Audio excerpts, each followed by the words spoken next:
ನಮಸ್ಕಾರ ಮಂಡಳಿ. ಏನಪ್ಪ ಏದಿಂದ ಮಗ ಈಗ ಬಂದನಲ್ಲ, ಈಗ ವಿಡಿಯೋ ಮಾಡತ್ತನ ಅನ್ಬೇಡ್ರಿ. ಏನು ಮಾಡೋದು ಕೆಲಸ ನಮ್ಗೆ ಆಗಿಲ್ಲ. ಕೆಲಸ ನಮ್ಗೆ ಈ ಸದ್ಯಕ್ಕೆ ಮಲ್ಲಾಬದ್ ಹೊಂಟೀವಿ. ಸದ್ಯಕ್ಕಂತೂ ಮಳೆ ಬಂದು ಮೈ ತೋರ್ಸಂದಿದ್ದೆವು, ಬಟ್ ಮಳೆ ನಿಂತ್ಬೇಕು. ಮಲ್ಲಾಬದ್ ಹೊಂಟೀವಿ, ಯಾಕೆ ಕಾರ್ಯ ಅದಲ್ಲ. ಇವತ್ತೇನೋ ಮಗಿ ತೆಗಿತಾರತ್ತವ್ರು, ಅದಕ್ಕೆ ನೋಡ್ಕೊಂತಿದ್ದೀವಿ. ಸದ್ಯಕ್ಕೆ ಇದು ಮನೆ ನೋಡ್ಲತ್ತಿರಲ್ಲ, ಇಲ್ಲಿ ಮಲ್ಲಾಬದ್ ಗೌಡ್ರ ಮನೆ. ಅಪ್ಪ ಸಾಬ್ ಮಾಲಿ ಪಾಟೀಲ್ ಅಂತ ಹೇಳಿಕೆ ಏನು ಲಕ್ಷ್ಮೀದೆಲ್ಲ ಚಾರ್ಜ್ ಹೋಗ್ತದಲ್ಲ, ಇಲ್ಲಿದು ಹೋಗ್ತದೆ ಅವ್ರ ಮನೆಯಿಂದ. ಇಲ್ಲಿದು ಚಾರ್ಜ ಹೋದ ಬಳಿಕೆ ಮುಂದೆಲ್ಲ ನೆಕ್ಸ್ಟ್ ಪೂಜಾ ಮಗಿ ತೆಗೆಯೋದು ಏನು ಕಾರ್ಯಕ್ರಮ ಇದಿರುತ್ತೆ ಎಲ್ಲ ಮುಂದೆ ಮಾಡ್ತಾರೆ. ಇಲ್ಲಿದೆಲ್ಲ ಊರನ್ನೆಲ್ಲ ಎಲ್ಲರೂ ಕಲಿತು ಮಂಗಳಾರತಿ ಈ ಪೋತರಾಜುಗಳು ಎಲ್ಲರೂ ಕಲಿತು ಗುಡಿಗೆ ಹೋಗ್ತಾರೆ ಇಲ್ಲಿಂದ ಗೌಡ್ರ ಮನೆಯಿಂದ.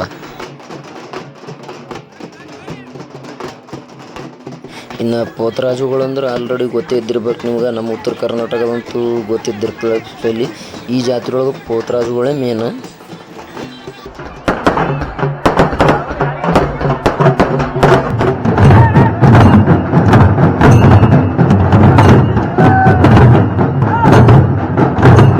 ಕಾರ್ಯ ಅನ್ನೋದೇನದಲ್ಲ, ಪ್ರತಿ 3 ವರ್ಷಕ್ಕೊಮ್ಮೆ ಬರ್ತದೆ. ಬಾದ್ಮಿ ಅಮಾವಾಸ್ಯೆ ಬರ್ತದೆ, 3 ವರ್ಷಕ್ಕೊಮ್ಮೆ ಜಾತ್ರೆ ಮಾಡ್ತಾರೆ. ನಮ್ಮ ಅಫ್ಜಲ್ಪುರದಾಗ ಒಂದು ವರ್ಷ ಇಲ್ಲೊಂದು ವರ್ಷ ಗ್ಯಾಪ್ ಆಗ್ತದೆ ಇಟ್ಟೆ. ಬಟ್ ಕಾರ್ಯ ಬರೋದು ದೊಡ್ಡ ಹಬ್ಬ ಇದು. ಮಲ್ಲಾಬಾದ್ ಅಂತೂ ಫುಲ್ ಜೋರಾಗೆ ಮಾಡ್ತಾರೆ ಅವರು. ದೊಡ್ಡ ಹಬ್ಬ 3 ವರ್ಷಕ್ಕೊಮ್ಮೆ ಬರ್ತದಲ್ಲ, ಇದೇ ಒಂದು ದೊಡ್ಡ ಜಾತ್ರೆ ಮಾಡಿಬಿಡ್ತಾರೆ. ಬಟ್ ಈಗ ಜಾತ್ರೆದು ಪ್ರಾರಂಭ ಮಾಡ್ಲತ್ತಾರ. ಇಲ್ಲಿ ಗುಡಿ ಒಳಗೆ ಮಗಿ ಅಂತ ಇದ್ದಿರ್ತದೆ, ಮಗಿ ತೆಗಿತಾರೆ. ಮಗಿ ತೆಗೆದು ಆಮೇಲೆ ಜಾತ್ರೆ ಚಾಲು ಆಗ್ತದೆ. ಈಗ ಇವತ್ತಿನ ದಿನ ಹಿಡಿದು ಜಾತ್ರೆ ಚಾಲು 3-4 ದಿನ ಎಲ್ಲ ಫಂಕ್ಷನ್ಸ್ಗಳು ಇಡ್ತಾರೆ. ಇವತ್ತು ಮಗಿ ತೆಗೆದಾದ ಬಳಿಕ ನಾಳೆ ಲಕ್ಷ ದೀಪೋತ್ಸವ ಇರ್ತದೆ. ನೋಡೋಣ, ನಾಳೆ ಲಕ್ಷ ದೀಪೋತ್ಸವಕ್ಕೆ ಬಂದ್ರೆ ಬರ್ತೀನಿ. ಈಗ ಇದೇನು ನೋಡತ್ತಿರಲ್ಲ, ಇವೆಲ್ಲ ಕಮಿಟಿ ಮೆಂಬರ್ಸ್ಗಳು. ನಮ್ಮ ಅಮ್ಮಗೆ ಫ್ರೆಂಡ್ಸ್ ಆಗಬೇಕು. ಕಮಿಟಿ ಮೆಂಬರ್ಗಳು ಚಂದ ಜಾತ್ರೆ ನಡೆಸ್ಕೊಂಡು ಹೋಗ್ತಾರೆ ಅವರು ಎಲ್ಲ ಕಮಿಟಿದಾಗ ಮಾತಾಡ್ಕೊಂಡು.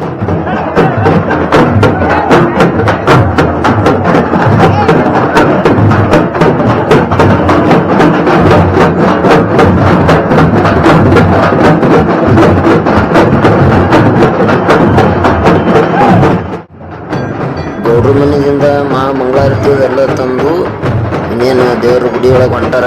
ಮಂಗಳಾರತಿ ಎಲ್ಲ ತಟ್ಟೆ ತಂದು ಏನು ಹೋಗ್ತಿರ್ತಾರಲ್ಲ ಮಹಿಳೆಯರು, ಹುಡುಗಿಯರು ಆರತಿ ತಟ್ಟೆ ತಂದು ಒಳಗೆ ಹೋಗಿ ಎಲ್ಲ ಮಾವಂದರು ಮಾತು ಇಡ್ತಾರ. ಒಂದು ರೌಂಡ್ ಅಂತ ಆಗದ ಗುಡಿಸಿ ತೊಡದಾರ. ಇನ್ನೇನು ಪೋದರಾಜುಗಳು ಏನು ಡೋಲ್ ಬಿಡೋರು ಎಲ್ಲರೂ ಅವ್ರವ್ರದ್ದು ಇದು ಮಾಡ್ತಾರೆ. ಮಾಡಿ ಮಗಿ ತೆಗಿಲಿಕ್ಕೆ ಚಾಲು ಮಾಡ್ತಾರಲ್ಲ ಇದು.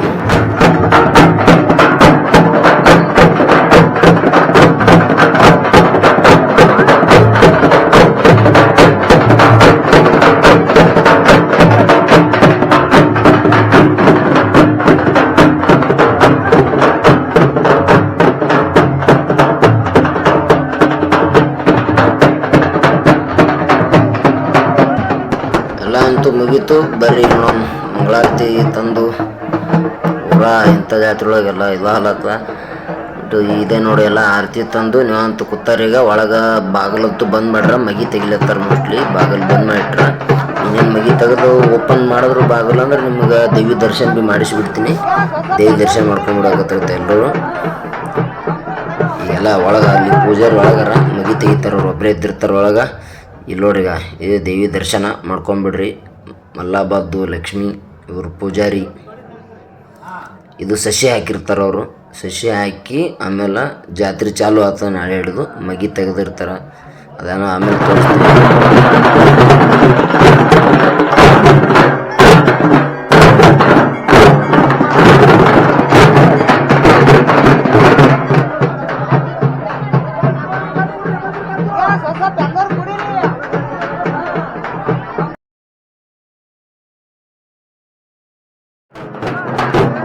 ಜಾತ್ರೆಗೆ ಜನ ನೋಡ್ರಿ, ಪೂರ ಹಳ್ಳಿಗಳು. ಈಗ ನಮ್ಮ ಮಲ್ಲಾಬಾದ್ನವರು ಮತ್ತು ಸುತ್ತಮುತ್ತ ಅವರೆಲ್ಲ ಬೀಗರು ಬಿದ್ದರು. ಜಾತ್ರೆ ಅಂದ್ರೆ ಹೆಂಗೆ ಇದ್ದಿರ್ತಾರೆ, ಎಲ್ಲ ರಿಲೇಟಿವ್ಸ್ ಬರ್ತಿರ್ತಾರೆ. ರಿಲೇಟಿವ್ಸ್ಗಳು ಬರ್ತಿರ್ತಾರೆ, ಹೋಗ್ತಿರ್ತಾರೆ. ದೊಡ್ಡ ಜಾತ್ರೆ. ಈ ಜಾತ್ರೆಗಳು ನೋಡೋಕ್ಕೆ ಉಳಿದಿದ್ದ ನೋಡ್ರಿ. ಈಗ ಹಳ್ಳಿಗೆ ಇಟ್ಟು ಉಳಿದಾವ ಜಾತ್ರೆಗಳು. ಹಳ್ಳಿ ಒಳಗೆ ಚಂದ ಜಾತ್ರೆ ಮಾಡೋದು. ಅಷ್ಟು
ಬಂದಿದ್ದೇವೆ. ಎಲ್ಲ ಕಾರ್ಯಕ್ರಮ ಮುಗಿಸ್ಕೊಂಡು ಸೀದಾ ಮನೆಗೆ ಹೊಂಟ್ರ.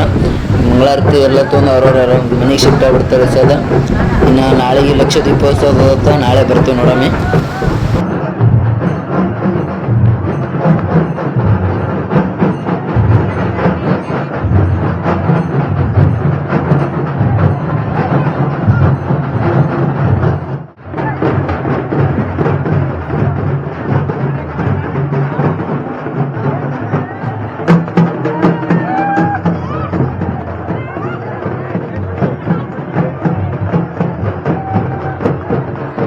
ಎಲ್ಲರೂ ಹೋದ ಬಳಿಕ ಸ್ವಲ್ಪ ಫ್ರೆಂಡ್ಸ್ ಎಲ್ಲ ಕಲ್ತು ಮಾತು ಹೇಳತ್ತಾರ. ಈಗೇನು ಇಲ್ಲೇ ಶೂಗಳು ಹೊಲ್ಕೋತೀವಿ, ಶೂಗಳಿಗೆ ಹೊಲ್ಕೋದಾಗ ಹೋಗಿ ಮಕ್ಕೋತೀವಿ. ಈಗೇನು ಮನೆಗೆ ಹೋಗಲ್ಲ.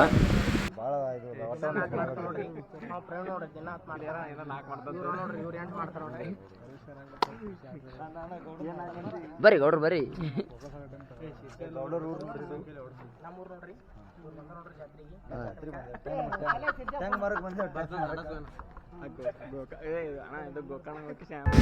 ನೀವಂತ ಹೆಂಗೂ ಮನೆಗೆ ಊಟ ಮುಗಿಸೋ ಬಂದಿದ್ದೆವು. ಈಗೇನು ರಾತ್ರಿ 11-11:30 ಇರ್ತದೆ. ಮನೆಗೆ ಹೋಗ್ಲಿಲ್ಲ, ಸುಮ್ಮನೆ ರೋಡ್ ಭೀ ಬರೋಬರಲ್ಲ. ಮತ್ತು ಉಪ್ಪರ್ಗು ಆರಾಮ್ ಇಲ್ಲೇ ಶೂಗಳು ಎಲ್ಲ ಮನೆಗೆ ಕಟ್ಸ್ಯಾರ. ಇಲ್ಲೇ ರೆಸ್ಟ್ ಮಾಡ್ತೀವಿ. ಮಾರ್ನಿಂಗ ಸೀದಾ ಊರಿಗೆ ಹೋಗ್ಬಿಡ್ತೀವಿ. ಜಾತ್ರೆ ಏರ್ಪಡುತ್ತಲ್ಲ ಮುಗಿಸ್ಕೊಂಬಂದೆವು. ಮಳೆ ಒಂದು ಹತ್ತಿತ್ತು ಕಮ್ಮ. ಮಳೆ ಹತ್ತಿ ಸಲ ನಾನು ಹೋಲಿಲ್ಲ. ಇಲ್ಲಿ ನಮ್ಮ ಶೂಗಳು ಹೊಲದಾಗಿ ಮನೆ ಕಟ್ಟಕ್ಕೆ ಅಲ್ಲೇ ಹೊಲದಾಗೆ ರೆಸ್ಟ್ ಮಾಡೈತಿ. ನಾಳೆ ಮುಂಜಾನೆ ಹೋಗ್ತೀವಿ. ಅಲ್ಲ ಇಲ್ಲಿ ಯಾರ